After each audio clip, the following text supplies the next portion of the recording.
Deux ou trois informations. Le président du Rassemblement national a estimé que le ministre de la Justice, Gérald Darmanin, aurait dû présenter sa démission à la suite de la mort de Liana et la faillite judiciaire. Déclaration il y a quelques minutes lors d'une conférence de presse à Bruxelles. Écoutez Jordan Bardella. Les enquêtes qui ont été diligentées devront établir des responsabilités et devront établir précisément les failles et les dysfonctionnements qui ont été celles de l'administration et qui ont été celles de l'institution. Maintenant, l'affaire est d'une particulière gravité.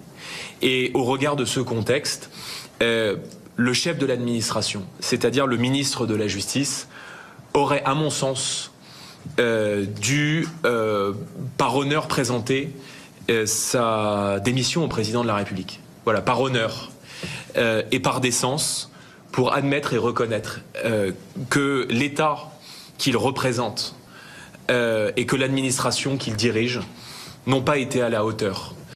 Les drames, nous en avons vécu.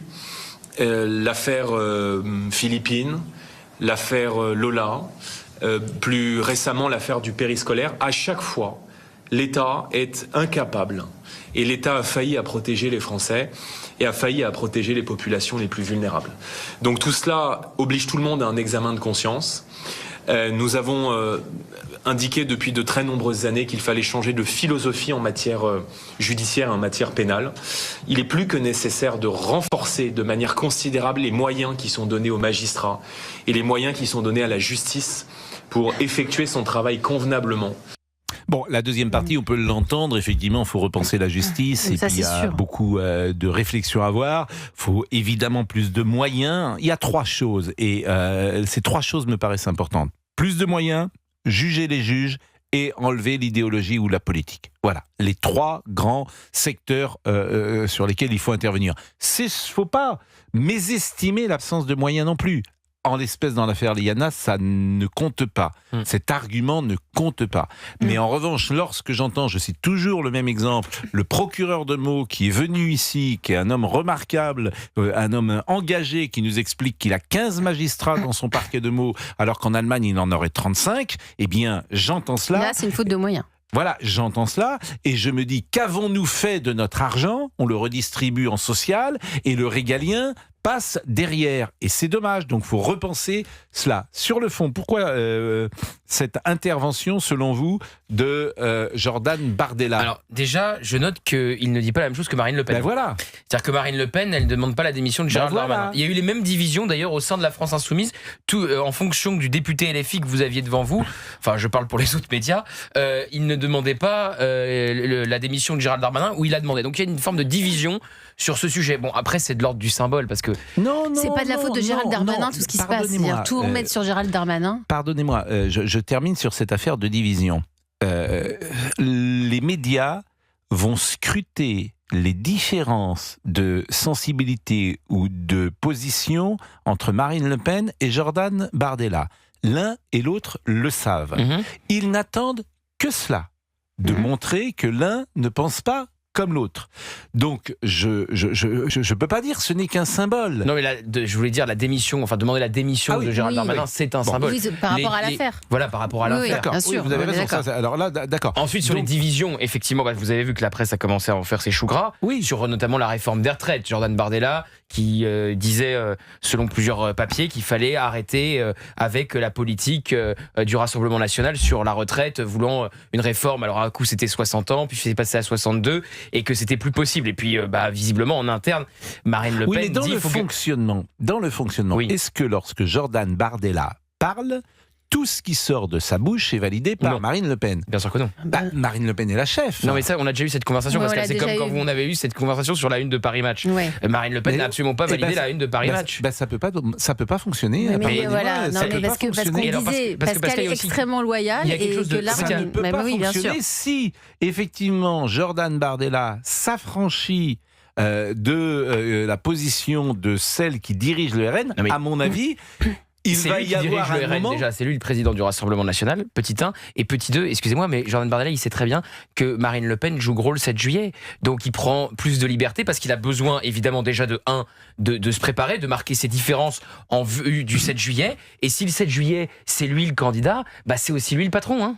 J'entends ce que vous dites. Mais ça, c'est des si, des si et des si. Ah bah oui, je pense que c'est le plus probable. En l'état actuel des choses. Pour d'abord le public et également pour les adversaires du RN, ils ont, me semble-t-il, intérêt à apparaître vraiment proches on a l'un le droit de l'autre. d'avoir deux. D'ailleurs, je vous l'ai dit, c'était la même chose à la France Insoumise. Deux approches différentes sur la démission de Gérald Darmanin. Oui, quoi, à la France Insoumise, il n'y a qu'une voix. Ah, non, justement, ce que vous dites, c'est pas vrai. C'est un détail. Sur la France Insoumise, je vous l'ai dit, il y a certains députés qui demandaient la démission de Gérald Darmanin et d'autres qui disaient ça sert à rien. Donc exactement la même chose. 16h12. En tout cas, c'est intéressant d'entendre Jordan Bardella et d'entendre cette position et de décrypter surtout comment le Front National, le Rassemblement National va avancer.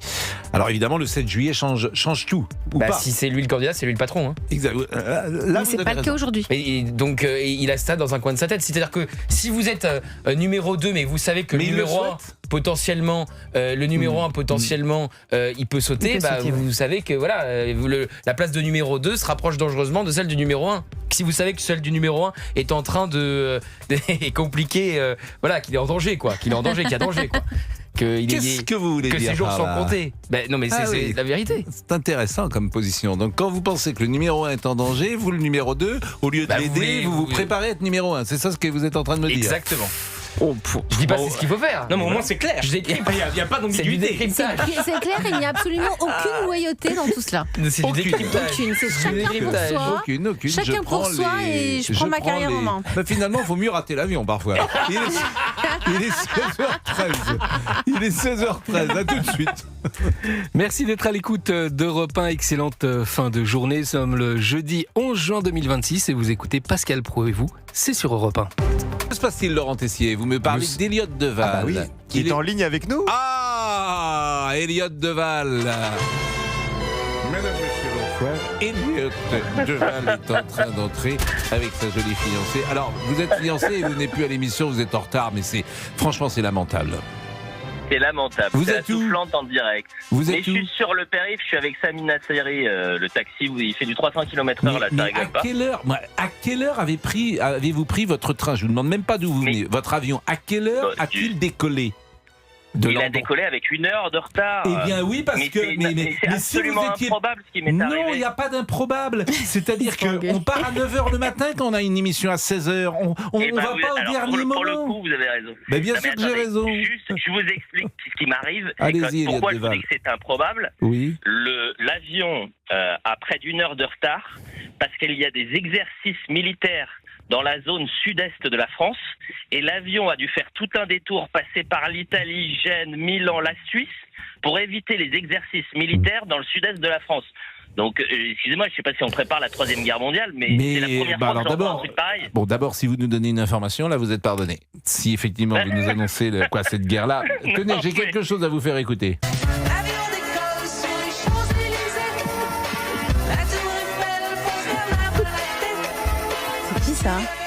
Ça c'est génial, ça c'est une chanson que vous avez incroyable. Star de la pub, Star de la pub.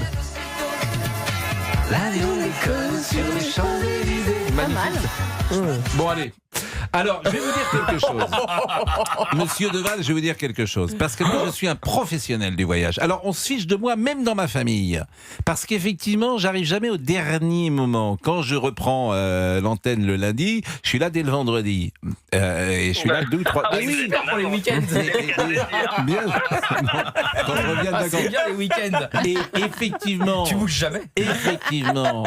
Mais on se moque beaucoup de moi. Je vous assure, tout le monde se moque de moi pour ça. Mais j'ai jamais manqué un avion de ma vie, jamais un train de ma vie, jamais manqué une émission de ma vie. Ça fait 40 ans que je travaille. Et j'ai travaillé avec des gens, je me suis à TF1, il y avait quelqu'un, il manquait un avion tous les mois. Ou chacun tous les son mois Eliott Deval. Bon, et évidemment, si vous partez, alors votre truc de passer, vous n'avez rien compris, la Suisse ou je sais pas quoi, si vous prenez un avion pour être à une émission de, à 16h, donc votre avion était à 13h, c'est ça ?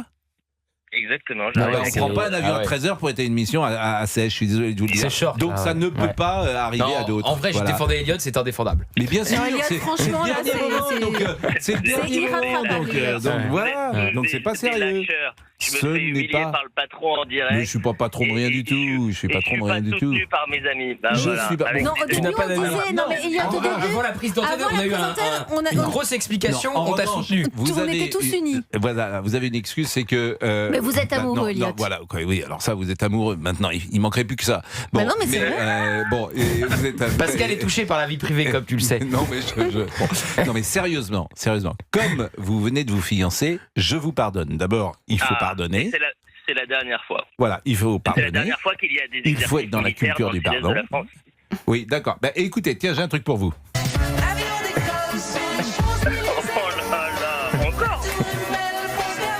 J'adore cette chanson. Mais il coupe net en plus. J'adore. Et il y a vraiment prend tout le temps avant d'arriver dans le studio. On est tous sur le périph'. J'ai chaud. J'arrive dans à peine. Dans combien de temps on arrive, monsieur, s'il vous plaît? Dans 15 minutes. Dans 15 minutes? Non, mais vous fichez de moi. 15 minutes sur le périph', mais en fait, vous êtes à Roissy, c'est pas possible. Mais vous atterrissez. Mais enfin. Vous avez déjà pris le périph' à Paris l'après-midi? Il y a très longtemps que je n'ai pas pris l'aéroplane, en tout cas. Mais bon, je vais le reprendre bientôt. Bon, merci, cher camarade. À tout de suite. Pressez-vous et dites au chauffeur. Il écoute Europe 1, le chauffeur de taxi? Il écoute Europe 1, le chauffeur de taxi? Vous écoutez Europe 1 parfois, monsieur? Allez, passez-moi le chauffeur de taxi. Tiens, on va lui dire bonjour. Est-ce que je peux vous passer Pascal Pro? Il est en direct avec moi. Je sais pas s'il me connaisse, monsieur. On va lui demander. Vous le connaissez, vous l'aimez bien? Il dit non. Je vous le passe. En privé, il est moins sympa. Je vous le passe tout de suite. Il a raison. Allô. Oui, allô. Bonjour monsieur. À travers vous, on va saluer tous les chauffeurs de taxi de France parce que vous faites un métier qui est pas toujours facile, surtout quand il fait très chaud. Et puis quand vous avez des clients comme Elliot Deval, j'imagine que c'est pas forcément facile. Ouais, est-ce que tout va bien dans votre métier? Notre métier, bon, on ne peut pas dire que tout va mieux, mais bon, on va dire relativement bien. Bon, parce que moi je parle beaucoup aux chauffeurs de taxi, et c'est vrai qu'il faut faire beaucoup d'heures pour sortir un peu d'argent. Généralement, vous faites 12 heures par jour. Oui, pratiquement oui. 12 heures. Là, par exemple, il est 16h22, vous avez commencé à quelle heure ce matin? Je n'ai pas commencé ce matin, j'ai commencé vers 13h, voilà. Et vous allez terminer à quelle heure?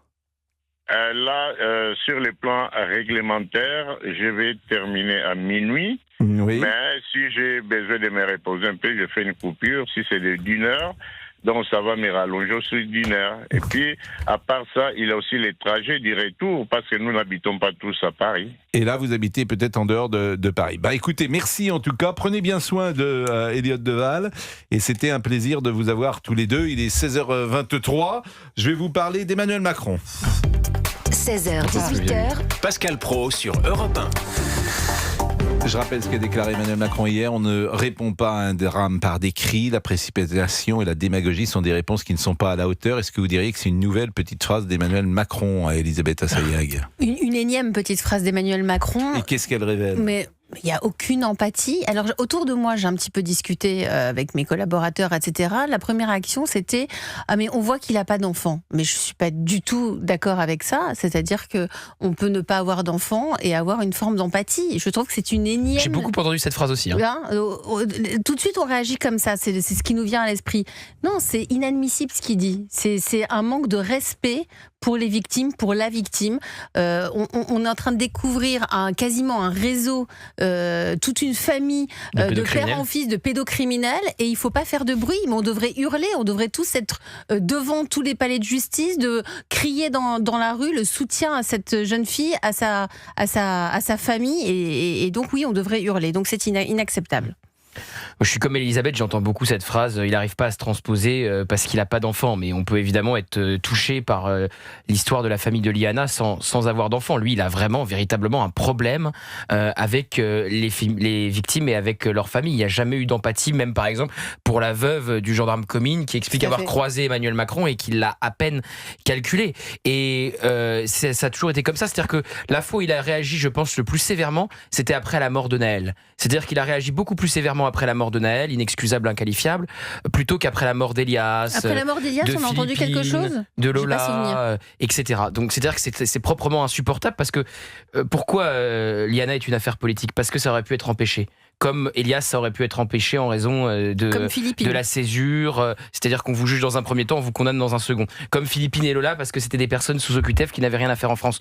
Donc je comprends, parce que ça le renvoie à son propre bilan. Attendez, que c'est des affaires politiques. Et donc il réagit en décidant décidant d'insulter tout le monde, parce que c'est une forme d'insulte. Cri, démagogie, c'est le cri de qui ne supporte pas, de la maman de Rosa, dont la petite fille a été violée à 10 reprises à l'âge de 10 ans par le même bourreau que Liana.